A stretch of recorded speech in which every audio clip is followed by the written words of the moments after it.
Alright, so we've come to the last of my human races in this world, the Amazons. Now, I'm sure many of you already have an idea of Amazons in your mind, and I doubt it's the river. I'm talking about the mythical warrior woman society of ancient classical myth, and also DC. To be frank with you, I've wanted to think about how to incorporate these people into my setting, the Arcane realm, and here's what I've come up with so far. Amazons are a species of humans where the females develop to be the physically stronger and taller sex than the males, who only grow to the size of halflings. Check out that video for more on them. It's not quite clear why growth and muscle development seem to favor that sex, but I'm sure Amazon women themselves aren't complaining. At a glance, you could say Amazons are tall, athletic women, and considering the other human species of Koth hover around 3 to 4 feet, even more so. Most have toned, athletic builds, but they come in a variety of body types such as muscular, stocky, or voluptuous. Amazons have a remarkable ability to reach the pinnacle of human physical performance in adulthood. Even those who are only moderately active naturally have strength, speed, stamina, and agility greatly above what most halfling athletes achieve. Amazons who are strong enough to punch an individual through a wooden door, bend steel-thin bars with their bare hands, and fast enough to catch up with moving vehicles are very common. As such, pretty much all groups or tribes of Amazons have physical fitness and activity as an important pillar in child rearing in daily life. Many strive to reach an ideal level of Amazon potential where they can exert themselves to peak capacity. Common goals include the likes of being agile enough to climb the tallest of cliffs, leap high feats in the air and distant yards, reflexes to quickly dodge incoming attacks and react better to fast motions, accurate enough to achieve multiple small and further distant targets, durable enough to withstand near superhuman attacks, and advance their combat skills to defeat large groups of enemies. In addition to physical wellness, many Amazons are raised to value their intellect enough to understand complex problems that can arise during tense situations, like combat or survival training. More fluid forms of intelligence are greatly prized for solutions in novel situations, while acquired past experiences are favored for their value and taught to new generations. Amazon societies also value heroism and admire acts of valor, though specific groups can differ on what values figure into their own moral interpretation of heroic figure. However, the traits I listed apply to the female of the species. You see, male Amazons don't really get the same physical benefits females do. They are practically identical to male halflings in size, shape, and ability. As such, they are less emphasized in general, and they are often less expected to be seen as role models in society, though it does depend on their ethnic group values. Also, Amazon reproduction has a few curious biological quirks to notice.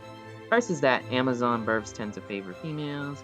It's more common for a woman to have daughters over time. Second is that children born of an Amazon woman and a male of another race is more likely to favor their mother's race, as Amazons apparently resist hybrid traits in offspring, at least compared to other humans anyways. Amazons, like other humans, are mostly opportunistic omnivores. However, different cultures had led to different methods of making a living in the world. As an example, Amazons have some distinct ethnic groups with their own ways of, making a living. The Izukai are primarily nomads who ride and hunt game on horseback that tend to have straight or wavy black, brown, auburn, or red colored hair. Their eyes can be brown, hazel, blue, gray, or green, and they have complexions that are fair or light brown. They live in confederated tribes, a sort of voluntary association which regulates the pastures shared by various clans and organize a common defense against encroaching enemies for these horseback riders.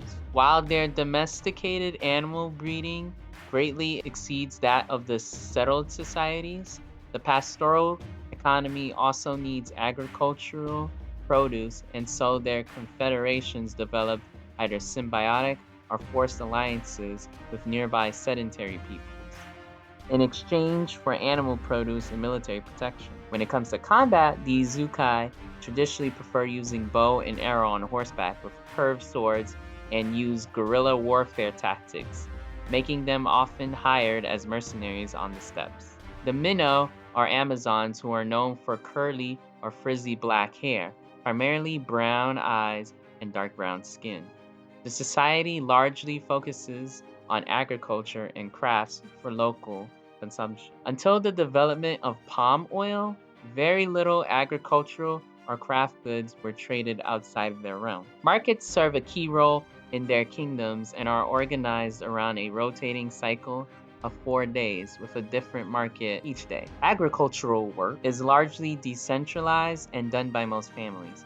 However, with the expansions of certain kingdoms, agricultural plantations began to be a common method, and craft work is largely dominated by a formal guild system. Minnow kingdoms placed great importance on their armies, where soldiers are rigorously trained in hand-to-hand and various weaponry, including knives, clubs, bows, and rifles. This is likely because these kingdoms were often in war with neighbors and even each other significantly in the recent past. The Skialdmer, often called shield maidens, have straight blonde and red hair, sometimes brown, black, but mainly blue, gray, or hazel eyes, and pale or fair skin. Largely a seafaring people, they are raised to be expert sailors and navigators aboard their characteristic longships, and they are known for voyaging often and far. The thralls, their peasantry, and often menfolk, own farms, land, and cattle, and engage in daily chores like plowing the fields, milking the cattle, building houses, and wagons. Historically, they mostly consisted of servants and enslaved peoples to make ends meet, a practice fading out in modern times. The Jarls are the equivalents to aristocrats of shield maiden society, as they are wealthier, do administration, politics, hunting, sports, or go abroad on expeditions. They are known for their use of large wooden shields for both defense and offense, along with an ensemble of a spear and sword or battle axe. The Pirapuya, who usually sport coarse, straight black hair along with brown or hazel eyes and mostly brown complexions. Their people mainly live in tropical villages, usually consisting of their children and extended families.